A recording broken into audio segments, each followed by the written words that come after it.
Good morning, everyone. We're good to go. Now, welcome to your final SC practice session. Just a quick word. We're going to keep the session slightly short. So, we're going to have just a few practice questions. And this is because some of us are going to take the GMAT very soon. So, I want this to be like a quick practice session for them. And I don't want to spend too much of their time, just before the exam. But after the practice session is over, we will have our normal, doubt clearing time. So if you have questions, you can stay back. Those of you who have like other things to study, you can get on with your day. So let's get started. Now, this is your first question. As always, you'll have 2 minutes to solve it. Please go ahead. I'll let you know when 2 minutes are up.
Okay, so that's 2 minutes.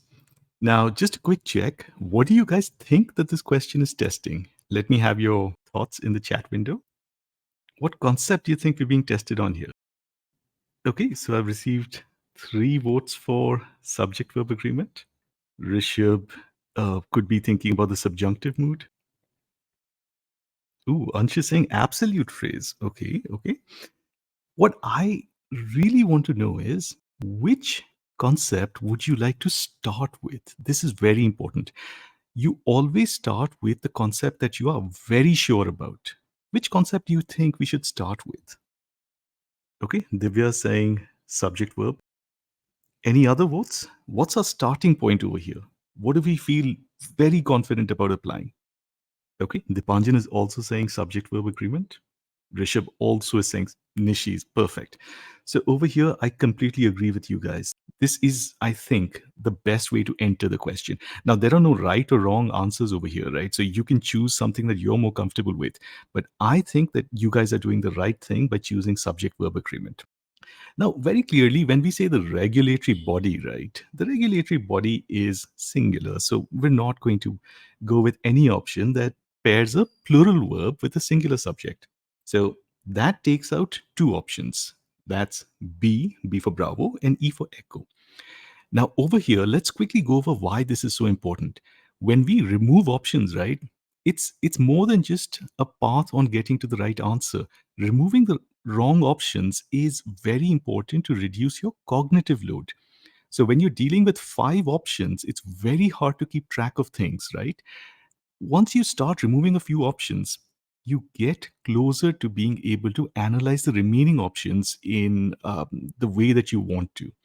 So good. So we've taken 2 options out, and those are very reliably. I mean, we can remove those very reliably, right? Perfect. Now over here, I saw that Rishabh mentioned the subjunctive mood, and Ansh mentioned the absolute phrase. Rishabh, if you don't mind, would you like to unmute and tell me where you're looking for the subjunctive mood and why? Um, First of all, the word requires is Mhm. followed by that. So that gives me a sense that it is something sort of a command. Uh, Mhm. Anything in a commanding position will require a subjunctive verb for that. And yeah, that's the reason for this. Okay.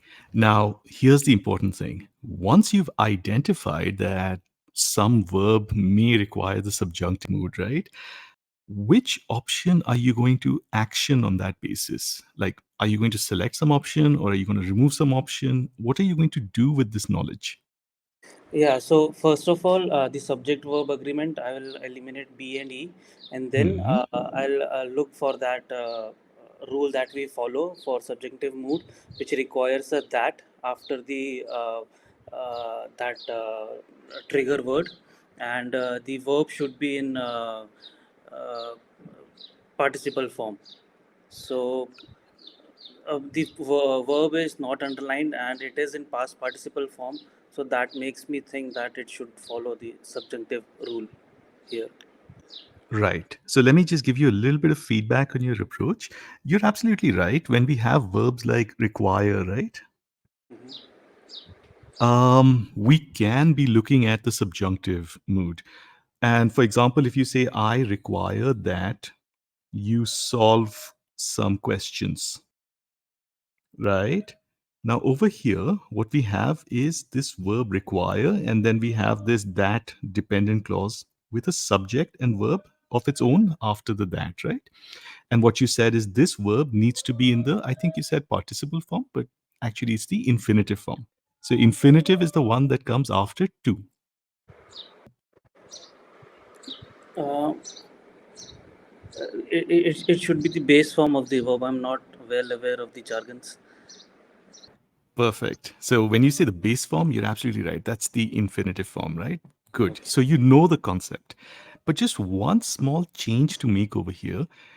Just because you can use a that clause after some of these verbs doesn't mean that you have to. So, for example, if I write this sentence, I require you to solve some questions, right? Does that sound okay or does that sound not okay? Sounds okay. Right. So what this means is you have situations in which you may be tested on the subjunctive, but that doesn't mean that there are no other possible structures with require, right? Mhm. So keeping that in mind, do you think it's fair to say that we probably don't want to take any action on the basis of this concept? Yeah, but then I feel, on what basis should I reject A? Because for me, uh, this stands okay with my subjunctive rule. That's it, nothing else. Yes, this sounds good. This sounds correct, what you just shared. But rejecting A then becomes a problem for me. Perfect. So it's not really this particular question that I'm worried about. I'm more worried about your approach to other questions, the ones that you'll see on your exam, right? Okay, so let's quickly bottom line where we are right now. We've identified that there could be something, right? And it may be used correctly in some option, but we're not able to remove the other options yet. So when you identify something that seems correct, it doesn't mean that that's the correct option. The other options may also be correct. So you may not be able to action the split that you've identified. Okay, now let's move on to Ansh. Ansh, you mentioned the absolute phrase. Which option did you see an absolute phrase? So actually, it's not actually absolute phrase that I know, Hmm. but the feeling of that comes in when like we have this new privacy and data protection policies, the regulatory body. So it's kind of similar. Like it seems like how can this be possible? Like after just after the new privacy and data protection policies, the body comes in. It's similar to that, but like it's not absolute phrase that I know, but like that is where we have to assume that the that is present before the regulatory body. Very good. So I don't have a problem with students who use a slightly different name for some concept, right? As long as they know the concept. Knowing the concept is important. And Ansh knows the concept. So what he's basically saying is when you say the new privacy and data protection policies, and after that you have the regulatory body, what he's saying is the word that has been assumed to be there. Now, let's take a small example for that. If I say, I want the book that, or I watched the movie that you recommended. It's the same thing, but with different words. I watched the movie that you recommended. Now, over here, would you be comfortable saying it without the that? So if I take this that out of the structure and I just say, I watched the movie you recommended, or I watched the movie you watched, right? I read the book you read. I recommended the book you read, right? So would you be comfortable taking this that out? Let me have a quick yes on this. Or no, of course.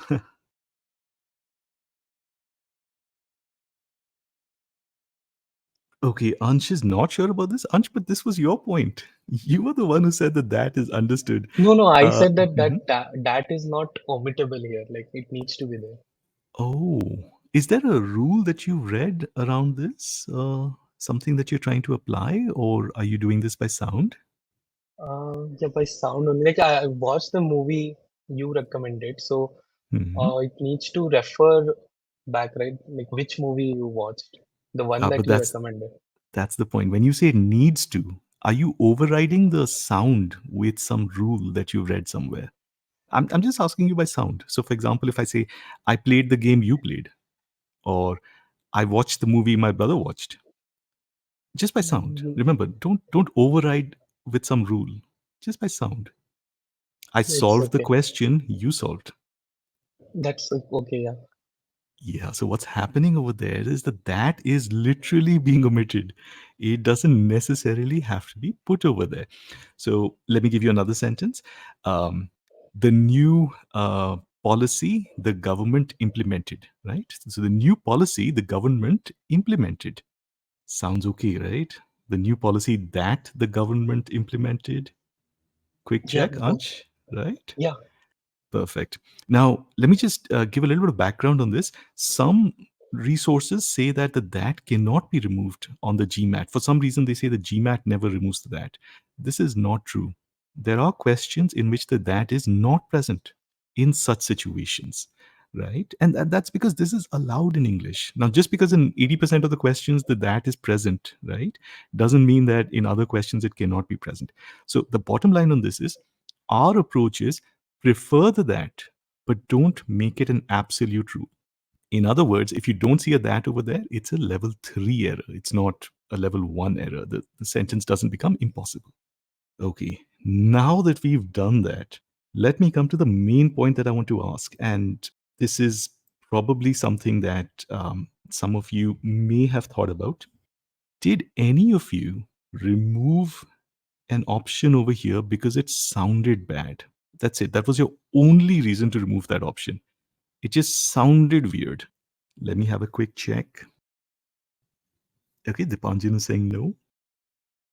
Rishabh is also saying no.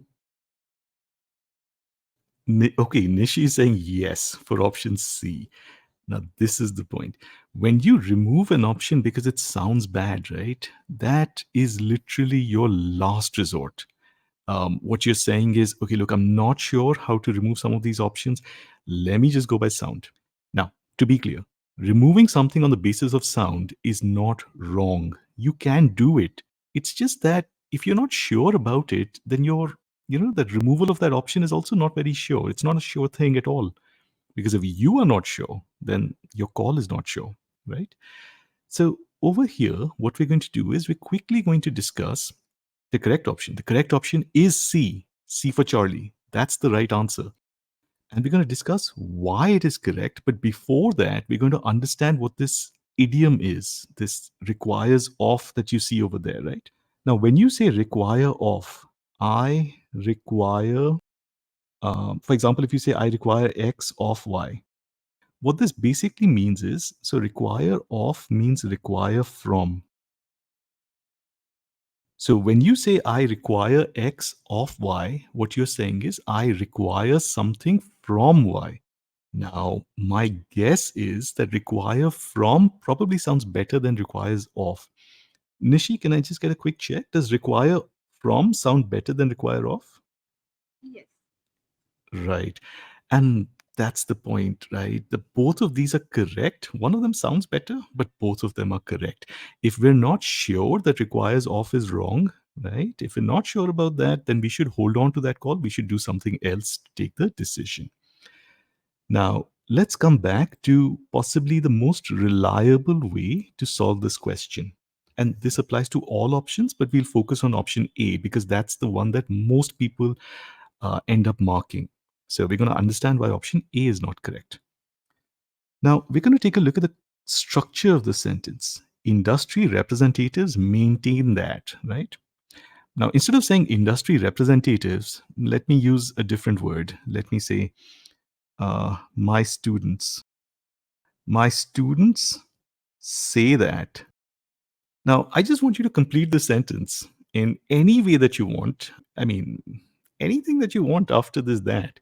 For example, if I say, my students say that the GMAT is tough, right? Or my students say that the GMAT practice tests are good. Any way you can try to complete this, you will find that you are most likely going to be putting a subject verb combination after the that. So, my students say that the GMAT is tough. My students say that the GMAT practice tests are good, whatever. So you'll find a subject verb combination after that. Now, why is this? My students say that the GMAT requires 100 hours of study. Okay, so once we know that we need a subject verb combination, right? Let's continue. My students say that the requirements schools ask for, or this is sounding a little weird, but just bear with me. My students say that the requirements schools ask for, right? And I put a full stop over here. Are you comfortable with this as a sentence? Or let's not say requirements, let's say documents. Yeah. Take your time, read this, and let me know. Are you comfortable with this? Would you mark it as the right answer? Okay, Divya and Rishabh are saying no, and that's correct. But let's analyze why. Oh, everyone is saying no. Good. So let's analyze why. My students say that. Now we know that after this that we needed a clause. We needed a subject verb combination. The documents is a subject, so let's call it S1. And then we've got schools, which is also a subject. It's not a verb over here, right? So let's call it S2. And then finally we have a verb, ask. Now, at a very basic level, what's happening over here is we have more subjects than we have verbs. So let's be very clear. Students is the main subject of the sentence. Say is the main verb, but we're not really interested in that. We're interested in what's after the that. So after the that, we've got a subject, we've got another subject, and then we have a verb, right? So we have one verb less than we have subjects. This is a problem. This means that the sentence is incomplete. Now, really, we should call this V2 because ask is for schools. It is not for the documents. The documents are not asking you to do anything, right? So, documents is missing a verb, right? You can complete it by saying, my students say that the documents schools ask for are hard to find, for example, right? And then R becomes V1. Now, let me get a quick check. Are we comfortable saying that R is the verb for documents? Take your time, read it, and when you're ready, let me know. Okay, I've received a couple of yeses. Now, once you're ready, okay, multiple people are saying yes. Now, what's really going to matter is, are you able to see that in option A? Are you able to apply it to the question? Take your time, read through option A again. Remember, read the sentence with option A and tell me, are you able to see that lack of a verb in option A? When you're ready, please unmute and let me know. Okay, Dipanjan, would you like to go ahead? Please go ahead. Dipanjan, I think your mic is active. Please go ahead. Hello, am I audible? Yes, Dipanjan, we can hear you. Okay. Yeah. So like all social networking sites contain. So contain is the verb, Hmm. and means like so. Contain is the verb for which noun? Yeah. So means here the regulatory body Hmm. requires that all social networking sites, yeah, the new data and privacy protection, the first part, Hmm. the Hmm. new privacy and data protection policies uh, does not have any verb. Good. That is So the answer. yeah, so Yeah, go contain ahead. will be means like it will be like divided into two. So we don't have any verb for that part, but for social networking site contain is there, and for them no contain or any verb is there. Yes, that's the answer. Good. Mm. So let's quickly take a look at the point that Dipanjan made. What he basically said is there is a verb contain in the sentence. There is a verb contain. Now, the problem is that if this verb is gobbled up by some other subject, something else takes contain, then the policies noun will no longer have a verb. So let's put this down.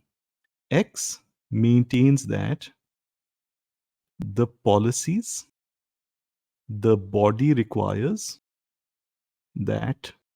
So when we say the body requires that, again, we need a subject verb over here. That all sites contain. Now, at a very basic level, let's just do counting. X maintains. X is the subject. So let's call it S naught and maintain is V naught. So SOVO. That's fine. It's before the first that. We're going to ignore it. We're going to look after the first that. The policies, right? This is S1. The body, S2, requires V2. This is requires is the verb for the body. And after this, that again, we need a subject verb combination. So all sites is S3, contain is V3. So sites has a verb, contain, all sites contain. The body has a verb, all the body requires, but the policies is left hanging. Now, this is probably not a very intuitive approach, right? Unless you're very, very comfortable with sentence structure. You could also do it by sound. You can ask yourself, if I say something like this, the policies the body requires that all sites contain. Does that sound complete or not? Try to say this to yourselves. Perfect. Divya is saying no. The policies the body requires that all sites contain. Now you'll be left asking, what are the policies doing in the sentence? The policies the body requires that all sites contain, right? The policies are not doing anything within the sentence. Okay, so I've received a few no's on this. Good. So four of us. How about the rest of us? Are we comfortable with this? The policies the body requires that all sites contain. The policies are not doing anything in the sentence. Let me have a quick check from. Uh, oh, I think. Oh, has everyone confirmed? Okay, perfect. So I think I've received a no from everyone that it's not complete, right? That's the problem. Contains is being taken by a different noun. So policies is left with nothing. Now let's read option C to understand why it's correct. The policies the regulatory body requires of. And remember, when you say requires of, you can substitute it with requires from. So the policies the body requires from all sites contain no provisions. The policies that you need from all sites contain no provisions. The policies contain no provisions. That's a complete thought. And if some of you are interested from a meaning perspective, this also makes more sense. Provisions, right? This noun that you see over here, provisions. Provisions is something that you normally see in a legal document. You don't normally see provisions in like a site. You don't say the site has provisions. You say the site's policy has provisions for something, for the transfer of data, right? So if you're approaching it from a meaning perspective, you could do that also, right? But let me just have a quick check. Are we comfortable with why C is correct? And of course, if you have doubts, please feel free to unmute. Otherwise, let me have a yes in the chat window.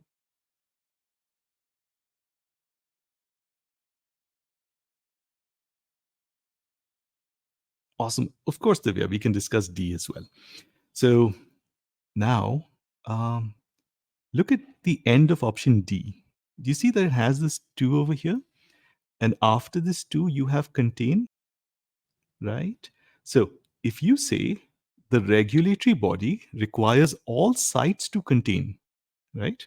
The regulatory body requires means needs.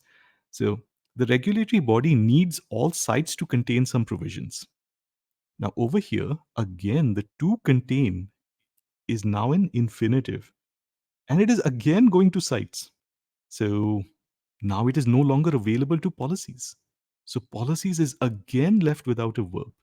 I'm not sure. I think I've explained this very fast. Divya, just unmute and let me know. Makes sense or not sure? Yes, I had marked D when I was trying to solve this. Like requires all Right. sides So, to contain. so if I say something like, I require you to solve questions, right? It becomes you to solve. So to solve gets associated with you, which Right. means it'll not be available to anything else in the sentence. Awesome. All right. Quick, I think everyone's confirmed, so we're good to go. Let's move on to the next one. Oh, I have one doubt in that. You said that whenever Absolutely. we require of, we can always replace it with requires from for Mhm, our understanding.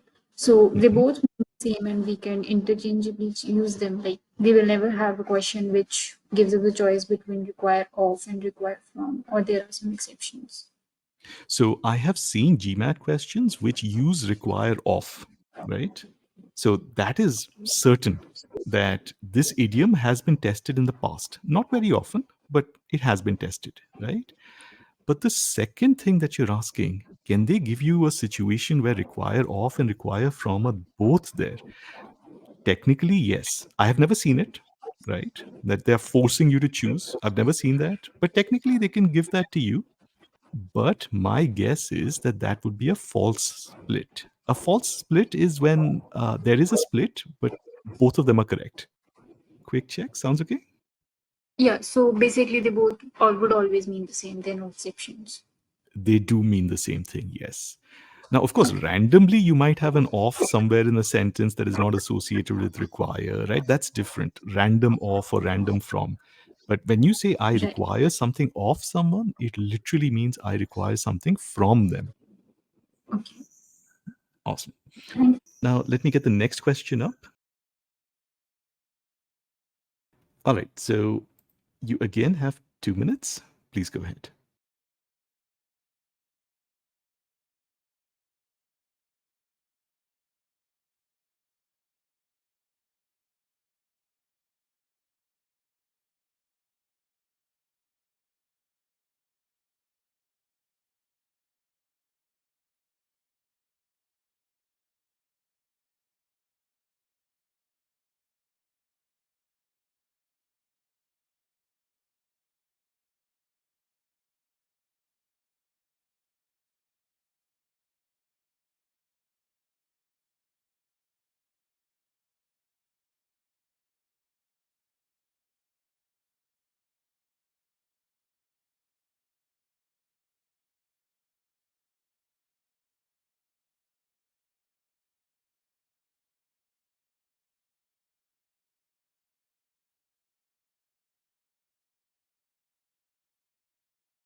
That's 2 minutes. Now, please check your answers. The correct answer to this question is E. E for echo, the last option. Now, we're going to follow the same process for this question. I want you to tell me where you would like to start. I think the starting point, the decision is quite important. Whenever you're ready, please unmute and tell me where you would like to start. Which options, which split would you like to prioritize? Has and have. Okay, good. And how will you take that decision? So it will be has because the subject is an international group, which is singular. Very good. Now, that is absolutely a valid place to start, right? There's one more very good starting point. What can we use there? It's in there. Very Like good. Very good. Let me just check who made that point. the bell. Divya. Good.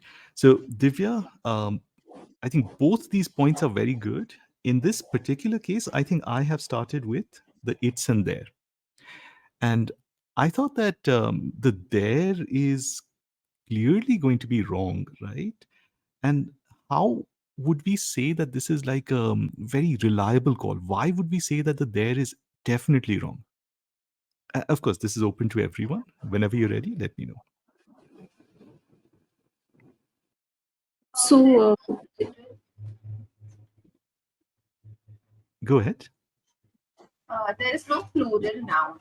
Both the international group and government is singular. Right. So, in fact, if we think about it, there is a plural noun, but it's like the 1400 climatologists, right? Yes, It's, but yeah, yeah, so you're right. Go ahead. but because after the off, we don't consider that as the subject. So that is Oh, have you come across this rule somewhere? yes. Okay, so unfortunately, there is no hard rule in English which says that a pronoun cannot refer to a noun within a prepositional phrase. Okay. So you may not want to treat that as a level one issue, right? But the broader point over here is when we say their decision, right? The there cannot possibly be the climatologist's decision to sell the leases. It must be the government's decision. So at at a basic level, this is still a very reliable call, right? So we don't have to say that, oh, we've got pronoun ambiguity over here. This is not pronoun ambiguity. This is a reference error. And that's a level one issue. Awesome. So we've taken out two options. And unfortunately, this is the same thing that the first split would have given us, right? So A and B are out. We haven't done anything extra. Both splits have given us the same outcome. Now, when we get to C, D, and E, the choice becomes a lot more difficult. In fact, I've seen students solve this question and sometimes they mark option E, right? But they are not sure about why, let's say, D is wrong. D is a very tempting close choice over here. Now, first of all, let's understand E, the structure of E. Now, what you see over here is something that in our classes we call an SVV pattern. So basically, after a relative pronoun, you can sometimes see this subject verb verb pattern. And what we have to do in those cases is we have to ask ourselves, does the first subject verb make sense as part of a description or does it not make sense? If it doesn't make sense, we mentally ignore the first subject verb combination. Now, I'm not sure how many of you have seen this part of the video, so I'm just going to cover this with a small example. If I say something like this, a movie that I thought was good, right? At a basic level, what I want you to do is I want you to ask yourself whether this is a complete sentence or not. That's the first thing I want you to check, just by sound. Does it sound complete or does it not sound complete? Let me have a yes if it sounds complete and a no if it sounds incomplete. Oh, okay, Divya, just give me 1 second.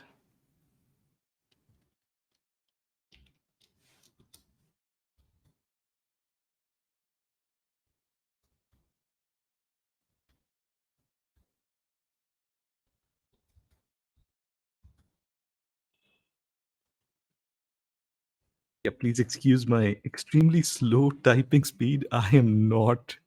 This is just something that's beyond me. Rishabh is saying by sound, this seems okay. A movie that I thought was good. Ooh, would you be comfortable putting a full stop after that? Okay, Nishi saying no and Shohini saying no.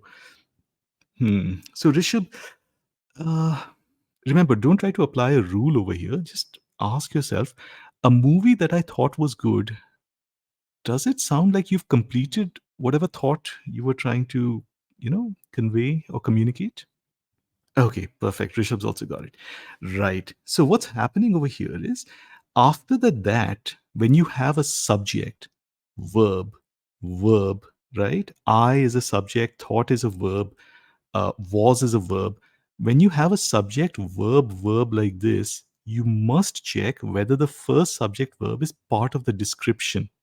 So, a movie that I thought. No, you can't say that. A movie that I thought. You can't think, or, you can't say, I thought a movie. You can think of a movie, but you can't think a movie as such, right? So when this happens, that the first subject verb is not part of the description, then you have to ignore it.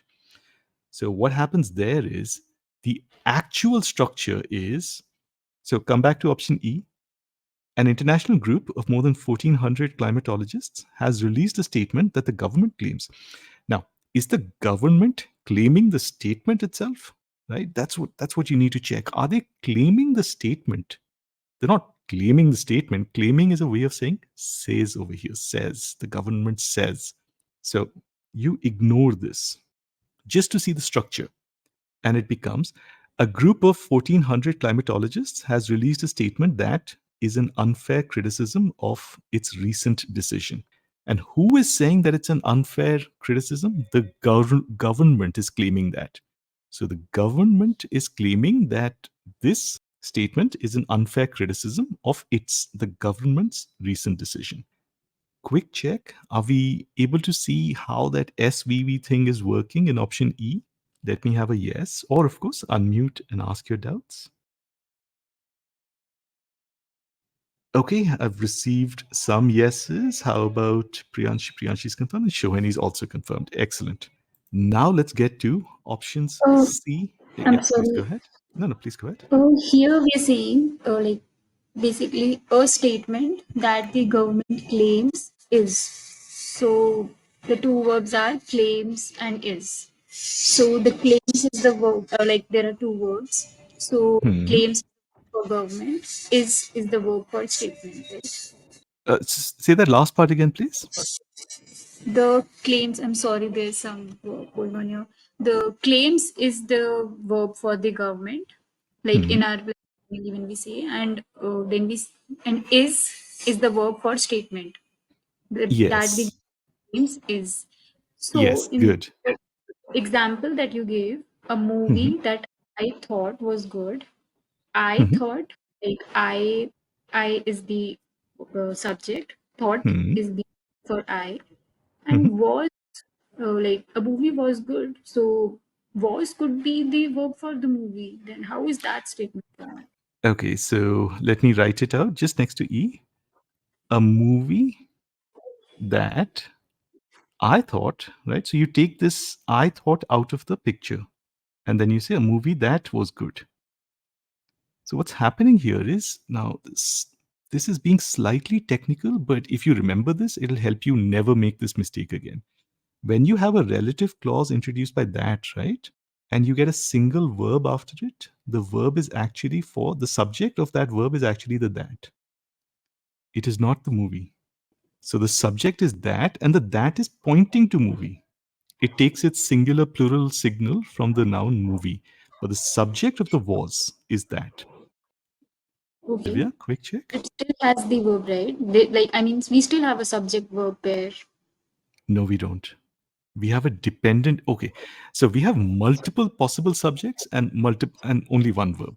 So let's say movies is S naught, the main subject of the sentence or the sentence that should be there, and that is let's call it dependent subject one. Dependent clause, the subject of the dependent clause. I thought is like yet another subject. S2, V2, was is the verb for the dependent clause. So it goes back to the that. So what you'll see is movie is left with no verb. Not sure? Okay, I'm not able Mhm. to put this back into E. Then like Okay, then if hold on. Let me back. just explain it once again in a slightly different way so that you'll remember it.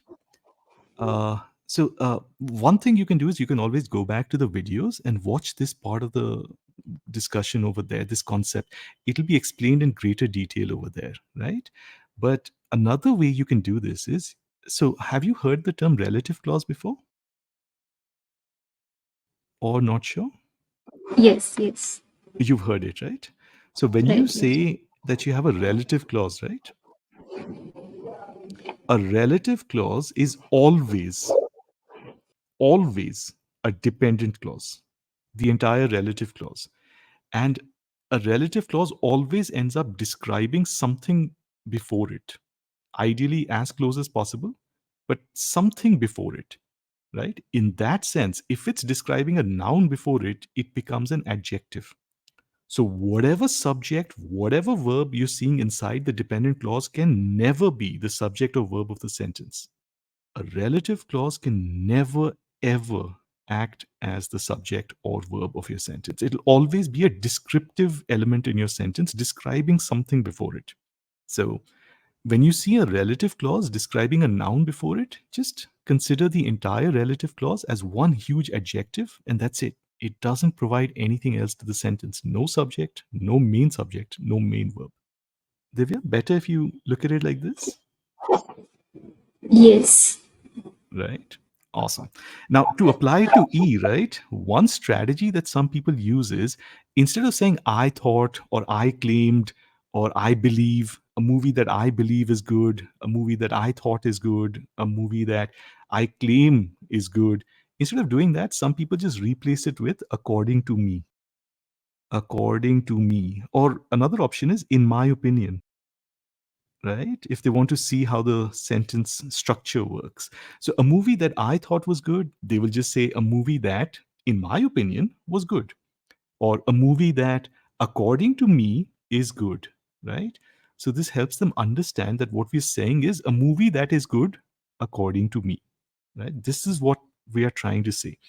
Similarly, what option E is saying is the group has released a statement that, according to the government, is an unfair criticism, right? So, what we don't want to say that the climatologists think that their own statement is unfair, right?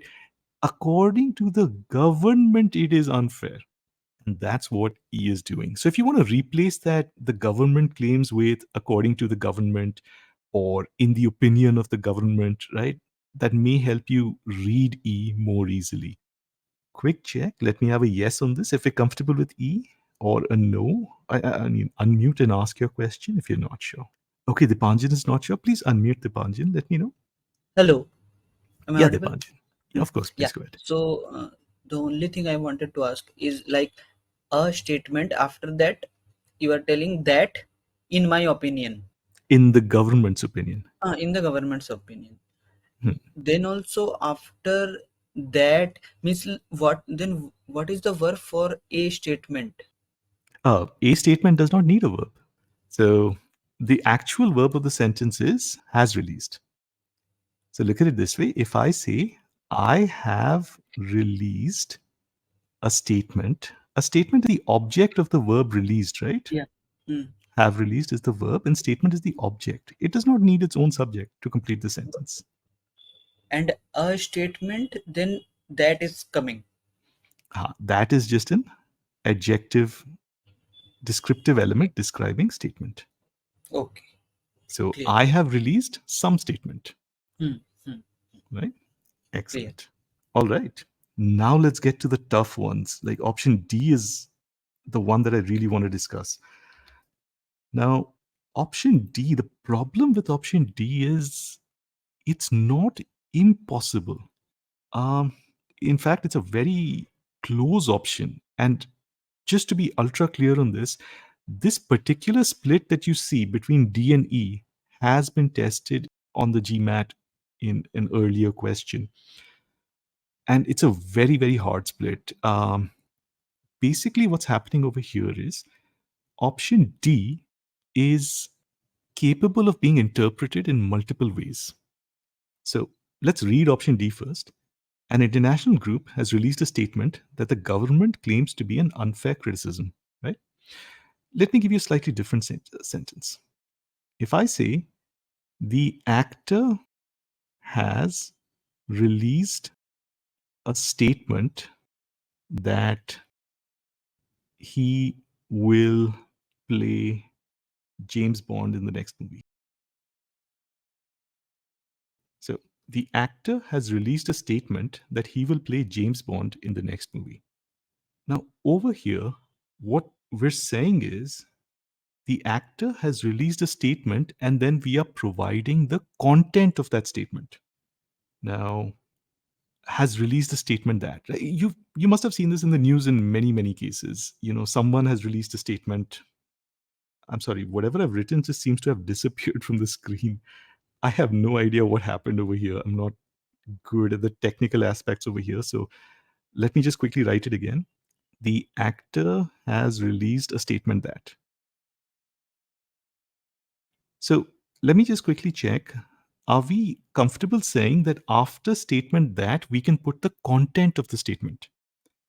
The actor has released a statement that, like, he will play the next James Bond. This can be the content of the statement. This can be what the statement says. Right? Okay, I've received 3 yeses on this. Okay, let's also try to apply it to option D. A group has released a statement that the government claims to be an unfair criticism of its decision. The group has released a statement that, and this is the problem, this might now be introducing the content of the statement. The group has released a statement that the government claims to be. Like, the group is telling us that the government claims to be an unfair criticism of its own decision. Like, the government is saying that it is itself an unfair criticism of its own decision. So, for example, if I say, he claims to be the best doctor, he claims to be the best doctor means he is the best doctor. Like, he is saying that he is the best doctor. So, if we say the group has released a statement that the government claims to be something, that sounds like the group is saying that the government claims to be something. I'm not sure how well I've explained this. Quick check. Let me have a yes on this if we're comfortable with why these options are out. Or, of course, please unmute. Okay, I've received 3 or 4 yeses on this. Excellent. All right, so now let's move on to the final question. All right, everyone, you have 2 minutes. Please go ahead.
All right, so that's 2 minutes. Now, first of all, please check your answers. The correct answer is option C, C for Charlie. Now, let me turn this over to you guys. How would you like to start off in this question? What can you use as an entry point? Whenever you're ready, please unmute and let me know. Dipanjan, please feel free to unmute and explain how you would use that. It means like after the comma, the Mhm. politician is there. Which option are you looking at? Means, oh, means I have Oh, to, okay, the non-underlined part. yeah, Mhm. yeah. So after the non under means after the comma, politician is there. So Mhm. we need to find out something which modifies the politician. So Hmm. that we would But like to go. but which option will that help you take out? So Yeah, just to clarify, yeah, go ahead. yes, yeah. For means not, yeah. For the politician, we cannot eliminate any option because everything is a modifier. Mm. Right. So just one small change. Mm. It's not a modifier issue. This is more like a pronoun issue. So if you start by saying, even though his, right, because of Mm. that pronoun his, you Mm. expect the subject of the coming clause to be the noun for the his. Yes. Fair enough. Mm. Okay. But what do we use in this question? Yeah, like one Mhm. option was like we can eliminate option B because w- detractors, his detractors. After that, which is there. Okay. Okay. And what would So, be wrong with that? means like his detractors means mostly I am thinking like it is talking about some persons and all, and R- which cannot be used for person, which can Um, be used for only hmm, do, you- things, do you think the witch is trying to refer to detractors? means which modifies the closest noun after comma. No. So in our classes, we don't follow that rule. Uh, so we don't say that which modifies the closest noun. So we say that relative pronouns are really good at referring to the nouns that are closest to them. But this is not a hard absolute rule. They can sometimes refer to nouns that are pretty far away. Basically, in our classes, we say the farther the noun is from the relative pronoun, the more ambiguous it becomes. The relative pronoun becomes ambiguous. Hmm. Okay, so we still don't have an entry point over here. Hmm. I mean, I'll give you a small hint. You can say the which can be used to take a call, but you'll have to tell me what type of call and whether you would like to use it as an entry point. Which cannot be used as an entry point. Okay. Or let me check with you guys. Which option did we mark for this question? Or did we not mark an answer over here? It could be either way. I mean, let me know either way. Okay, so Nishi went for A, Dipanjan went for A. Oh, everyone is going for A. Divya went for E. Okay. Shohini is not sure. Okay. Confused between A and C. Simran is not sure. Ansh is confused between A and C as well. Got it. Now, Shohini and Ansh, right? This question is my next question is basically about A versus C. You're not sure about A versus C, and so many other people have selected A. So my question to you guys is, how did you remove C? Like when you were marking A, why did you remove C? Try to analyze your thought process over there. Divya saying I took a meaning call on A. Divya, could you unmute and help us understand your thought process? We're saying even though that means like we want to present a reason that was basically it says the politician decided to press charges against his component even though something was like not in favor of it. Like we use even though when we uh, even though it was raining, I decided to go for a walk. Right. So I think the word you're looking for is contrast, right? Right, yeah. So Correct. I took A and D on that because it was not giving me the contrast I was looking for. Very good. I'm just going to extend that to option B as well. Right, yes. Now, I'm sure all of you are very familiar with even though, right? So, yeah, I mean, even though is like a very common structure. I mean, it's like although, right? It's just a contrast. The one that I just want to quickly add to that is notwithstanding. So, notwithstanding basically means despite. So if you look at option D, notwithstanding and despite effectively mean the same thing. I mean, you could even say in spite of, right? So all of these things mean the same thing, despite, in spite of, notwithstanding. But the broader point is they also introduce a contrast, right? Like although introduces a contrast, even though introduces a contrast, notwithstanding, despite, and in spite of, they will also introduce contrasts. Now, the question for us when we're looking at option A is, look, the background to this is option A is grammatically correct. There's nothing grammatically wrong over there when you look at option A. So clearly there's no level 1 call that we're going to be able to take. But when we think about the meaning of the sentence, and we have to think about the meaning because that's the only way to take option A out. Think about the meaning. Even though his predilection, like some people have told me that they're not comfortable with the word predilection. Predilection means like, so when you like something, right? When you're fond of something, right, that's a predilection. So when you have a tendency to do something. So even though his fondness for initiating legal proceedings against his detractors was common knowledge and unlikely to upset his supporters, the politician decided to press charges against his opponent. So, what we're saying is the politician went ahead and pressed charges even though his predilection was common knowledge. And grammatically, it's correct, but from a meaning perspective, why should we introduce a contrast over there? What we want is a reason, not a contrast. I mean, otherwise, it doesn't make sense, right? So, imagine that you say this because. So, in option A, instead of even though, try saying because his predilection for initiating legal proceedings against his detractors was well known and unlikely to upset his supporters. So his supporters are fine with it. Because his supporters are fine with it, the politician decided to press charges. Right? So from a meaning perspective, let me check. Would you all agree that because is the intended meaning? Quick check. Let me have a yes if you're sure about this. Or, of course, please unmute, ask your questions.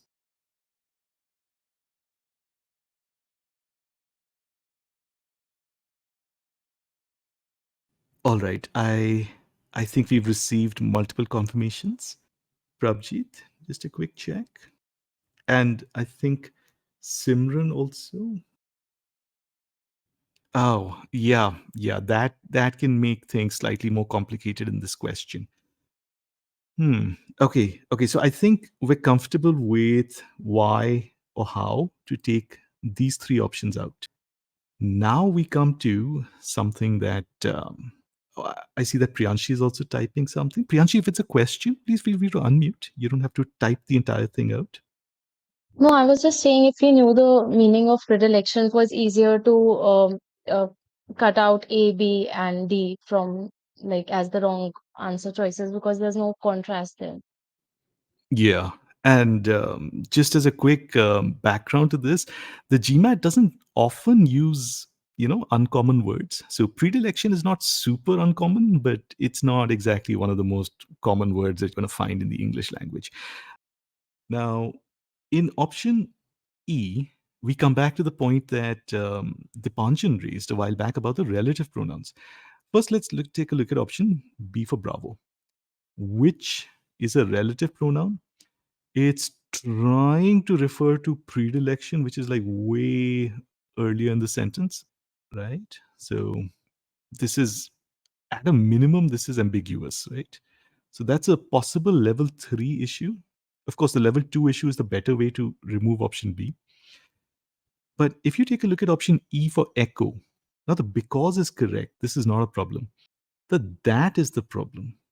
That is a restrictive modifier. It's absolutely fine. It can point to some noun before it, right? Like it can point to his predilection over here. Again, we can say that it's ambiguous, but it's possible. The problem is that as a restrictive pronoun, what that does is it creates a subset. No, it's not telling us about his predilection for initiating legal proceedings. It's saying that there is a particular predilection for initiating legal proceedings that we need to, create a subset for. That's the problem. Just a quick example over here. If I say I took the GMAT that GMAC makes or GMAC owns, right? What I want to say over here is I took the GMAT, comma, which GMAC owns. I don't want to say I took the GMAT that GMAC owns. That means there are multiple GMATs, and I took the one owned by GMAC. So there's a specific GMAT that I took, many GMATs out of which I took this one. But really, there is only one, at least as far as I know, there is only one GMAT. So I took the GMAT which is owned by GMAC, not I took the GMAT that is owned by GMAC. So because his predilection for initiating legal proceedings, that was common knowledge, means there's a specific predilection for initiating legal proceedings that we need to create that subset for. And that's not the right meaning. It must be just one predilection in general, not some specific subset of his predilection that we need to discuss. Now, let's come to option C. That's the final point I want to discuss. And of course, we can take any doubts after this. Option C uses a structure called an absolute phrase.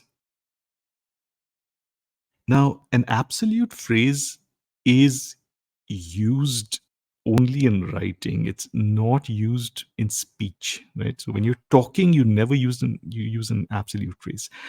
The bottom line is that absolute phrases are going to sound very weird. So let's read this. His predilection for initiating legal proceedings against his detractors, common knowledge, and unlikely to upset his supporters. This probably sounds weird. Let me just get a quick check. Anybody who agrees that C sounds weird? Okay, Divya is saying yes. Shovani is saying a little bit. Priyanshi is saying yes. Okay. Prabjit and Rishabh are also saying yes. Yeah, so that happens with absolute phrases. They can sound strange, like anything that we're not exposed to regularly, right? That can look strange. Now, the thing about absolute phrases is generally, if you can say like because subject plus verb, like a was over here. So if you can say because his predilection was common knowledge. Now, I'm guessing that this sounds perfectly fine. Because his predilection was common knowledge, right? That should sound perfectly fine. Now, when this happens in an absolute phrase, if you can express this idea using this was over here, you can drop the was. You don't have to say it. So this is what you see in option C. That's the absolute phrase. And because I have just added a because over here because absolute phrases are very commonly used to communicate the reason for something. So effectively, option C is like saying, because his predilection was common knowledge. Let me erase this example. Because his predilection for initiating against was common knowledge and unlikely to upset his supporters. This is what option C is meant to be read or understood as. Sounds weird, strange structure, but sometimes seen in GMAT questions. And I think, at least as far as I know, seen only in difficult or high difficulty questions. But once we become aware of the structure, it's much easier to see what it's trying to do.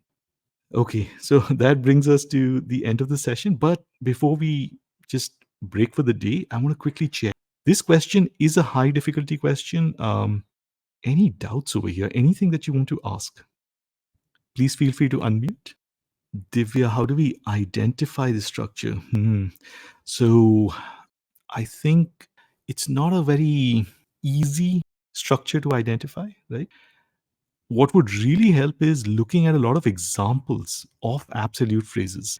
And we have those in our sessions, right? So I think you'd get that full treatment of absolute phrases in the session. So I think just take a look at the YouTube videos and you will get like a much better, in greater detail, discussion over there. But yeah, it's not absolutely straightforward. That's why. So right now we may not have the time to have a full discussion on the identification of absolute phrases. But is it okay if you look at that? And of course, you can get back to me if you have any doubts after looking at that section. Divya, quick check. Sounds okay? Perfect. All right. So no doubts in this question. Okay, good. At this point, let's break. And once again, thank you all so much for attending this session. As I said earlier, there are people here who are about to take the GMAT very soon.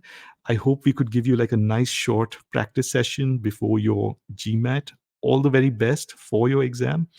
And you guys can go ahead, get going with your day. We'll I'll be here for around half an hour to discuss your doubts.